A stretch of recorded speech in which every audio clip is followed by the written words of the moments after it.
देखो आजकल बवासीर एक बहुत बड़ी समस्या है लोगों को। एनोरेक्टल प्रॉब्लम्स जो होते हैं, एनोरेक्टल प्रॉब्लम से मतलब है कि आपका जो पैसेज है, जो स्टूल वाला पैसेज है, जो लेट्रिन वाला रास्ता है, उसमें कुछ लोगों को आप देखेंगे कि बार बार इन्फेक्शन हो जाता है, कुछ मस्से बन जाते हैं, कुछ लोगों को ब्लीडिंग भी होती है, दर्द होता है, इचिंग होती है। तो इसमें तीन समस्याएं होती हैं। पहले तो आप थोड़ा सा ये समझ लीजिए। किसी को फिस्टुला हो सकता है, किसी को फिजर हो सकता है और किसी को पाइल्स हो सकता है। देखो, फिस्टुला का मतलब होता है कि आपको लैट्रिन वाले रास्ते के आसपास ना एक गांठ बन जाती है, एक फोड़ा टाइप बन जाता है। अब वो खुद से मतलब फूट जाएगा, साफ हो जाएगा, क्लीन हो जाएगा, लेकिन कुछ दिन के बाद देखेंगे फिर दोबारा से आ जाएगा। तो दैट्स कॉल्ड अ फिस्टुला। दूसरे नंबर पे है आपका फिजर। फिजर में क्या होता है कि आपको जलन होती है और दर्द होता है स्टूल पास करने में। ये एक एनोरेक्टल इन्फेक्शन है। तीसरा है आपको पाइल्स। पाइल्स में आपको अंदर मस्सा बन जाता है और कई बारी ब्लीडिंग होती है, कई बारी ब्लीडिंग नहीं होती, लेकिन स्टूल पास करने में आपको दर्द का एहसास होता है। अब ये तीनों ही जो चीज़ें, इसके पीछे कारण है कॉन्स्टिपेशन और पेट का इन्फेक्शन और आपके खाने में फाइबर का कम होना या एक पॉस्चर में लगातार आपके बने रहना। ये कुछ कारण हैं इसके पीछे।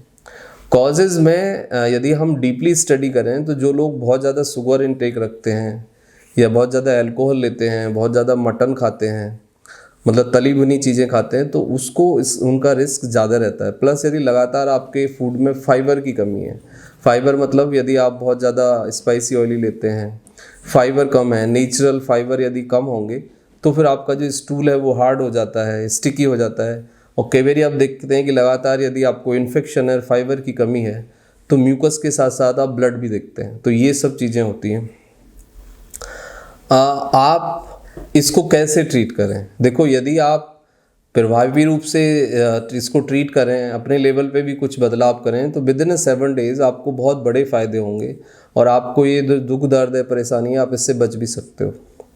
कुछ चीज़ें आपको नहीं करनी है, वो आप पहले समझ लीजिए। सबसे पहली चीज़, बहुत ज़्यादा यदि आप मीठा खाते हैं, पैक्ड फूड लेते हैं, जंक फूड लेते हैं, तो वो आप बंद कर दीजिए।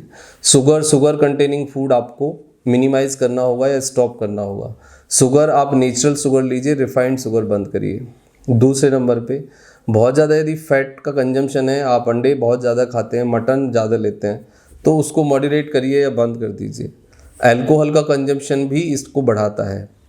अल्कोहल, मीठा मतलब sugar containing food plus non veg, ये तीनों आपके बवासीर को, पाइल्स को और फिस्टुला को कॉम्प्लिकेटेड करते हैं, बद से बदतर करते हैं। तो इन सब से बचिए।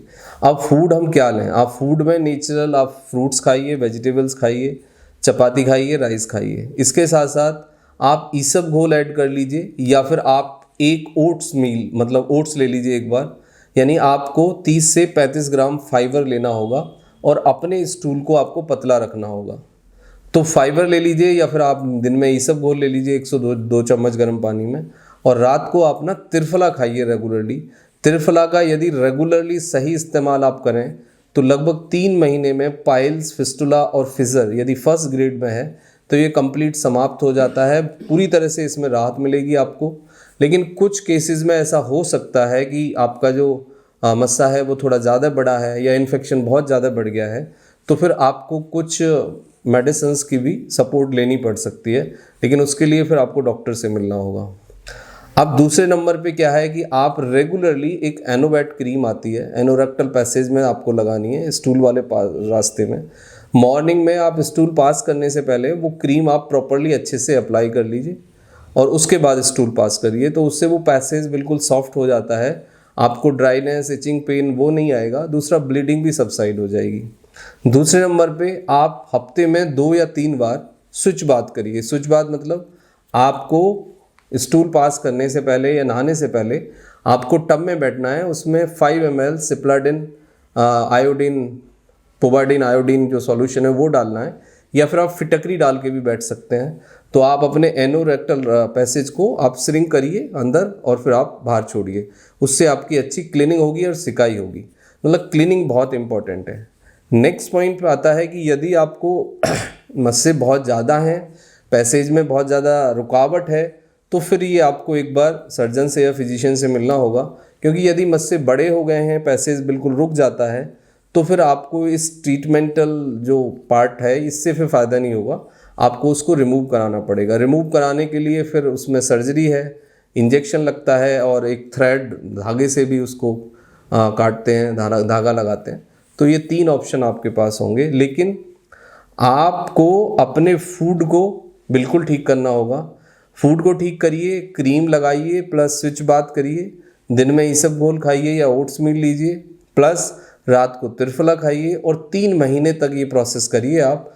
उसके बाद यदि आपको कुछ प्रॉब्लम लगती है तो आप डॉक्टर्स को विजिट करिए, लेकिन जब तक आप फूड के लेवल पे बदलाव नहीं करोगे, आप ये सब डाइटरी चेंज नहीं करोगे, तो आपको ये एक मस्सा ठीक होगा दूसरा आ जाएगा, मतलब ये चीज़ रिकरेंस रहेगी। यानी एनोरेक्टल पैसेज को तो आपको हाइजीन रखना है, ड्राई रखना है, मॉइस्ट रखना है, प्लस कॉन्स्टिपेशन और जो पेट का इन्फेक्शन है उसको प्रिवेंट करना है, उसको रोकना है। मतलब ओवरऑल गट हेल्थ को इम्प्रूव करना होगा। यदि आप गट हेल्थ को इम्प्रूव नहीं करेंगे, कॉन्स्टिपेशन को ट्रीट नहीं करेंगे, स्टूल को सॉफ्ट नहीं करेंगे, तो फिर ये प्रॉब्लम आपको बार बार आएगी। फिर सर्जरी से भी इसका कोई परमानेंट सॉल्यूशन नहीं हो पाएगा।